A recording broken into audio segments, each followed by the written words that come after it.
நம்ம அடுத்ததாக பார்க்க போகிறது டெக்ஸ்சர் ஃபில். ஆப்ஜெக்ட் செலக்ட் பண்ணிக்கிறீங்க, டெக்ஸ்சர் கிளிக் பண்ணுறீங்க. இது வந்து டெக்ஸ்சர் லைப்ரரி. இதில் வந்து நிறைய டெக்ஸ்சர் ஸ்டைல்ஸ் கொடுத்துருக்காங்க. டிஃபால்ட்டாக இருக்குது இதெல்லாம்.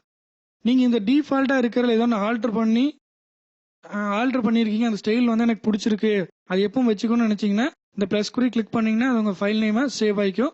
மைனஸ் குறி பண்ணிங்கன்னா அது டெலீட் ஆகிக்கும். Style name surfaces. இது வந்து ஒவ்வொரு டெக்ஸ்சருக்கு தகுந்த மாதிரி இந்த வேரியேஷன் மாறிட்டு இருக்கும்.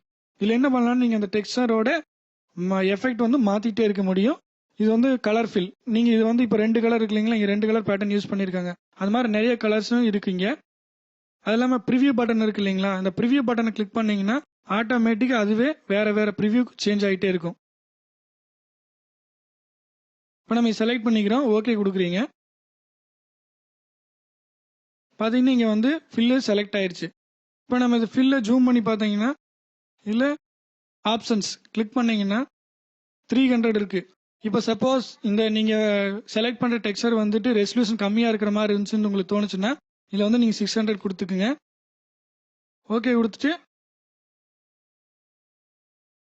இப்போ பார்த்தீங்கன்னா நல்லா கிளியராக இருக்கும். இப்போ நீங்கள் இதை செக் பண்ணணும்னு நினச்சிங்கன்னா ஆப்ஷன்ஸில் 100 கொடுத்துக்குங்க டிபிஐ. ஓகே கொடுத்துட்டு பார்த்தீங்கன்னா உங்களுக்கு வித்தியாசம் தெரியும். இப்போ மாறிக்கிறது தெரியுதுங்களா? டெக்ஸ்சர் ஃபில் செலக்ட் பண்ணுறீங்க, டைலிங் ஆப்ஷன் கிளிக் பண்ணுறீங்க.